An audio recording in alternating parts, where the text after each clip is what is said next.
Ya, pemirsa, kita kembali lagi di segmen terakhir dari dialog kita dengan tema optimalisasi sumber daya lokal melalui diversifikasi pangan menuju kemandirian pangan, dan ini berkaitan dengan Hari Pangan Sedunia yang digelar di Sumatera Barat pada tanggal 31 maksudnya Oktober sampai 3 November mendatang. Dan kita kembali ke Pak Gubernur, tadi sudah disebutkan ada program dalam rangka peningkatan stok pangan sendiri. Tadi disebutkan ada satu petani, satu sapi. Ini sudah digagas sejak awal kepemimpinan Pak Irwan ini. Ini progresnya seperti apa, Pak? Apakah sudah tumbuh perekonomian masyarakat petani atau masih stuck di situ saja, Pak?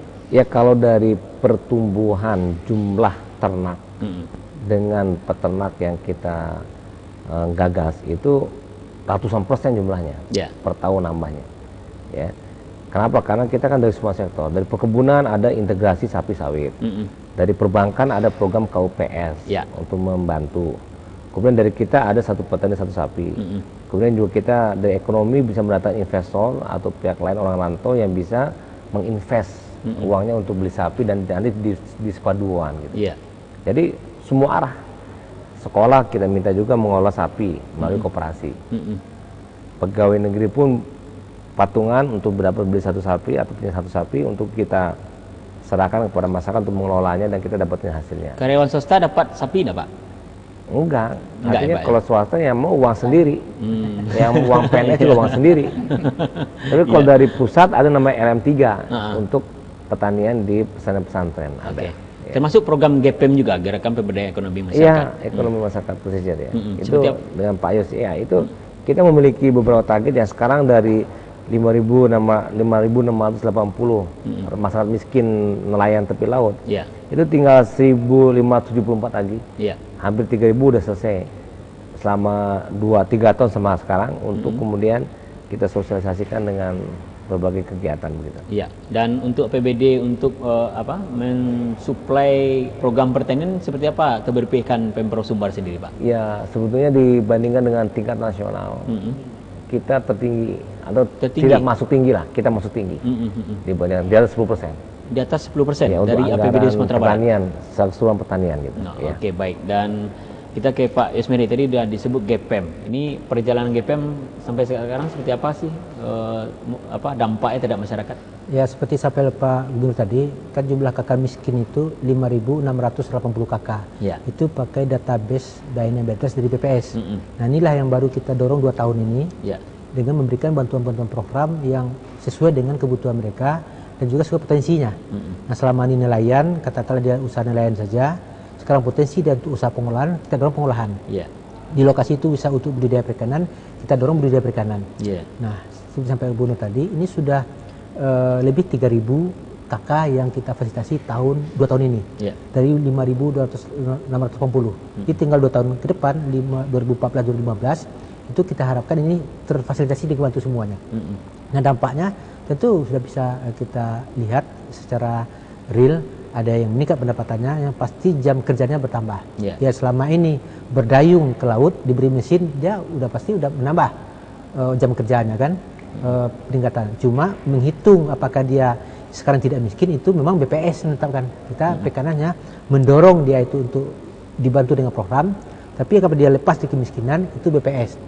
Menetapkan, karena ini indikatornya BPS. Nah, itu kita lakukan.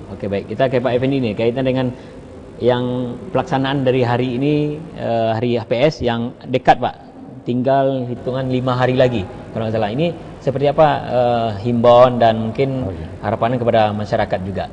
Ya, ini kami menghimbau nih kepada seluruh lapisan masyarakat di Sumatera Barat ya, khususnya para petani, para kelompok tani nelayan andalan, kemudian pemerintah kabupaten kota, supaya marilah kita mensukseskan beramai-ramai mengunjungi tempat peringatan Hari Pangan Sedunia ini, di mana di sini ada pameran, ada bazar, ada gelar teknologi, ada lomba. Setiap hari ada kegiatan-kegiatan lomba, mulai dari tanggal 31 Oktober sampai dengan tanggal 3 November. Jadi semua setiap hari akan ada kegiatan-kegiatan rutinitas yang kiranya bisa disaksikan oleh seluruh masyarakat Sumatera Barat. Yang jelas akses seluas-luasnya dibuka untuk masyarakat. Iya, kita buka kesempatan ini seluas-luasnya. Oke, baik. Dan mungkin Pak Gubernur mungkin ada pesan juga kepada masyarakat dan pemirsa yang ada. Ya, berkaitan dengan ketahanan pangan. Ya. Dalam arti kita mandiri pangan itu mesti didukung oleh semua pihak. Ya. Kita pemerintah tentu akan mengeluarkan kebijakan, program-program dan kegiatan yang dianggarkan lebih cukup untuk supaya terjadinya program ketahanan pangan, apakah melalui ekstensifikasi, intensifikasi dan cara-cara lainnya. Nah, masyarakat umum dalam konteks ketahanan pangan bisa dilakukan dengan cara mengurangi makan nasi dan menggantikannya dengan karbohidrat lainnya. Yeah. Atau menjadikan beberapa kegiatan-kegiatan komoditi yang dihasilkan, misalnya jeruk, jagung, dijadikan juga sebagai makanan. Yeah. Sehingga demikian keterancaman dan ketakutan kita akan kekurangan beras bisa kita atasi dengan alternatif yang lain. Dan juga tentu mengurangi makan nasi tentunya.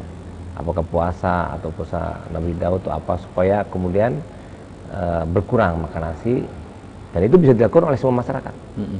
Jadi mungkin himbauan kita kepada semua masyarakat, mari kita kendalikan makanan nasi kita, dan kalau bisa kita kompensasi, kita ganti dengan makanan serupa yang memiliki karbohidrat juga, seperti kentang, jagung, pisang, kemudian umbi-umbian, umbi kayu, umbi jalar, ya, itu bisa digunakan untuk protein begitu. Dan bagaimana dengan peserta maupun delegasi yang datang, mungkin ada semacam penegasan tentang kenyamanan mereka ke Sumatera Barat, Pak? Ya, sudah delegasi dari luar itu, menurut hemat kami dia pun sudah mengetahui secara teknis di atas kertas tentang keadaan Sumatera Barat. Dan juga dia pun bisa melihat ke lapangan juga bagaimana faktanya di lapangan. Yeah. Jadi memang kita kemas kedatangan orang asing diplomat ini dengan juga mengunjungi destinasi wisata alam yang bagus, dan juga sekaligus dia melakukan suatu berbagai upaya lainnya begitu ya. Nah, jadi ya kita layani semuanya lah gitu ya. Yang jelas semua unsur yang ada di Sumatera terlibat gitu, Pak. Oke, baik Pak, waktu yang batas kita, Pak Ismiri, Pak Gubernur dan Pak Effendi, terima kasih atas kehadirannya. Dan pemirsa, tentunya kita ulangi, Anda yang ingin menyaksikan Hari Pangan Sedunia yang akan digelar pada tanggal 30 Oktober sampai 3 November mendatang, Anda bisa mendatangi Jalan Bypass nomor kilometer 16, tepatnya di samping TVRI Sumatera Barat, dan dengan tema optimalisasi sumber daya lokal melalui diversifikasi pangan menuju kemandirian pangan. Saya Devri Mulyadi, terima kasih atas perhatiannya. Wassalamualaikum warahmatullahi wabarakatuh.